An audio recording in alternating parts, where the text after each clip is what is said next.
हम सौहार्द में, जाति धर्म मजहब में ऊपर उठ के राजनीति करें, हम संविधान के आधार पर ऊपर उठ के राजनीति करें, हम नफरत के आधार पर खत्म करके मोहब्बत की राजनीति करें। लेकिन जब हमारा घर खाली है, हमारे लोग भूखे हैं, हमारे यहां बेरोजगारी की दुनिया की सबसे बड़ी तादाद है और देश में सबसे ज्यादा युवा, यदि उम्र सबसे ज्यादा युवा की उम्र कहीं है तो वो बिहार है। आप संख्या उठा के देख लीजिए। एजुकेशन के हालात भी वही हैं।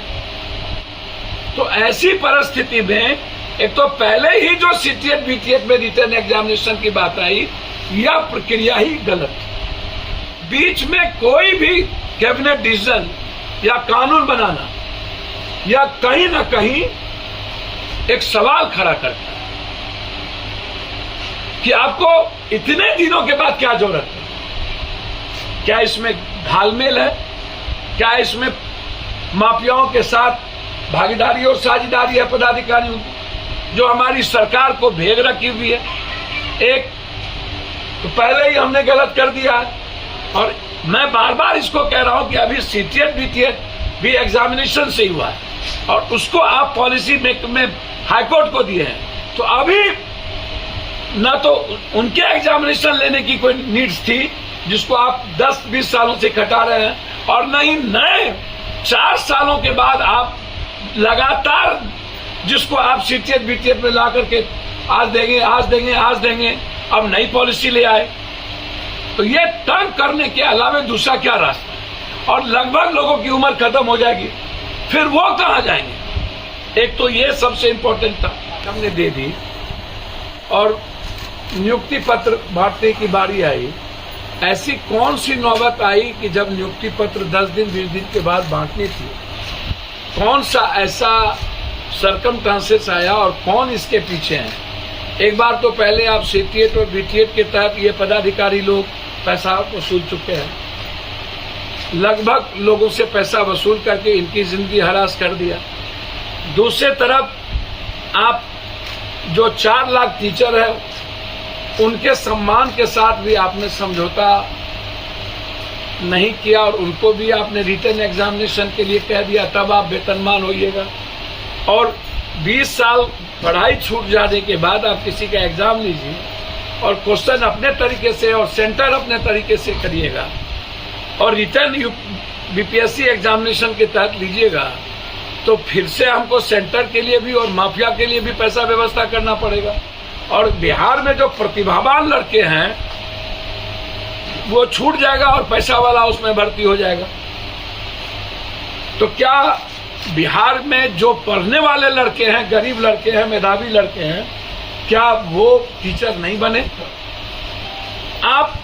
मैं बीपीएससी के रिटर्न एग्जामिनेशन के पक्ष में हूं, लेकिन बीटीएट और सीटीएट के इस समय जब आप नियुक्ति पत्र दे रहे थे तो वो वक्त एग्जामिनेशन का नहीं था। या तो आप 2 साल पहले यह निर्णय लेते या इस नियुक्ति पत्र के बाद आप निर्णय लेते कि अब कोई भी बहाली बीपीएससी के रिटर्न एग्जामिनेशन के बगैर नहीं हो, तो निश्चित रूप से यह आने वाले प्रतिभावान लड़के को एक रेस्पेक्ट मिलता है। लेकिन बिहार में तो उसको मिलना नहीं है इस देश में, क्योंकि पैसे का खेल है। क्वेश्चन पहले आउट हो जाता है, सेंटर बिक जाता है और क्वेश्चनर करने वाला पदाधिकारी और एजुकेशन माफिया होते हैं। ये दोनों तय करता है कि क्वेश्चन हमें क्या देना और इस क्वेश्चन को पहले से हमें किस सेंटर को, किस कोचिंग को बता देना है। तो कोचिंग अपने तरीके से एग्जामिनेशन को कंडक्ट करता है और पदाधिकारी, और ये दोनों की मिली भगत है। दोनों इसमें पैसे का गंदा खेल खेलते हैं। मेरा इसमें सबसे बड़ा इस बात को लेकर के आग्रह है नीतीश जी से और इस सरकार से। नीतीश जी,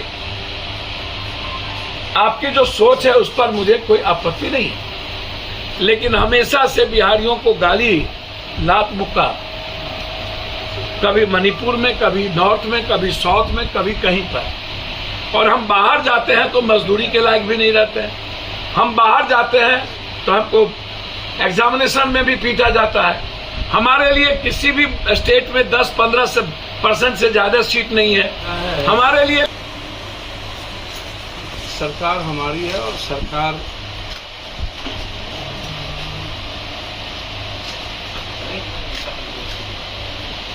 ब्रॉड सेंस में सोचती है, देश के हित में सोचती है। देश और दुनिया एक ही परिवार में सिमटा हुआ है,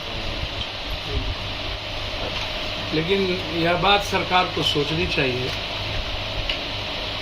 कि जिस तरह विशेष राज्य और विशेष पैकेज की बात करते हैं या स्पेशल स्टेटस की बात करते हैं, उस तरह देश में बिहार के जो 14.5 करोड़ लोग हैं वह दुनिया में सबसे ज़्यादा गरीब है, सबसे ज़्यादा बेरोजगार है, सबसे ज़्यादा अशिक्षित है, सबसे ज़्यादा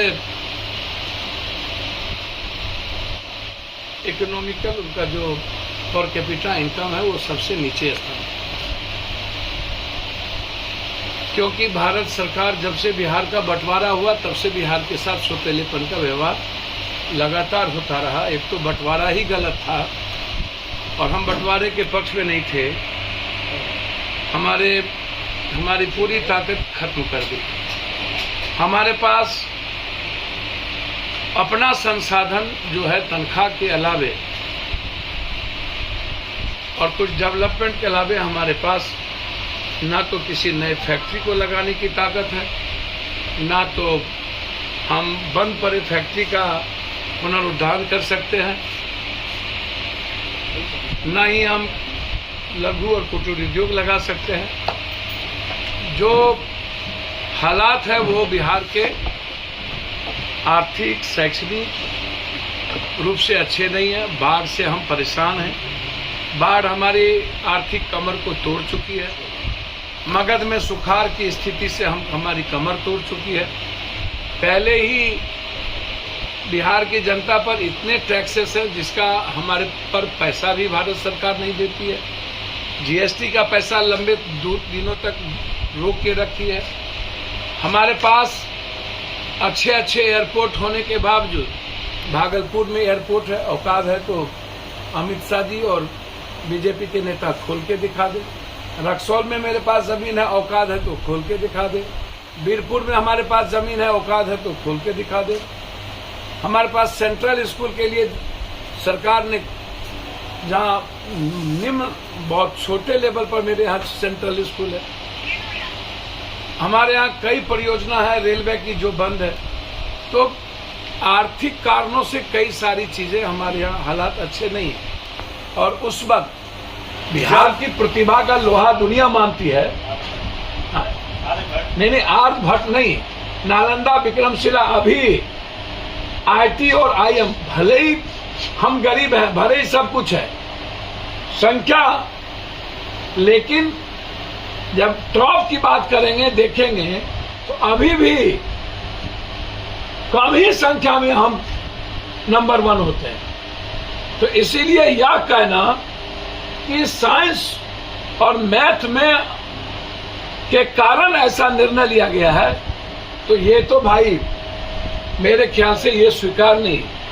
तीसरी चीज, मैं इस पक्ष में हूं कि आप किसी भी परिस्थिति में 90% नौकरी, हर नौकरी में हमें बिहार का अधिकार चाहिए, बिहार के बच्चे चाहिए, बिहार के खून चाहिए। इसमें कोई समझौता हम और हमारी पार्टी नहीं करेगी। हम पार्टी को दिया जा सकता है। आप 10% बाहरी को 5% दे दीजिए, बाहरी नहीं कहेंगे, वो भी हिंदुस्तान के लोग। हम अन्य लोगों के तरह हमारा नेचर नहीं है, लेकिन 90% पर कोई कंप्रोमाइज करने की जरूरत नहीं है। मैं बहुत क्लियर हूं इस मामले में, और मैं हर परिस्थिति में मैं विद्यार्थी की बात नहीं करूंगा। विद्यार्थी जी एक एग्रेशन में जाना उनके लिए सही नहीं है किसी भी कीमत पर, मैं इसको उचित नहीं समझता। और बीजेपी के बारे में तो मेरी ये ओपिनियन है, 17 साल ये सरकार में रही और इन्हीं के हाथ में सारे विभाग थे, और वो नौकरी का 10 साल पूछेंगे तो 10 साल नौकरी से बेहतर है 1 साल भी अभी इस सरकार को नहीं हुई। बीजेपी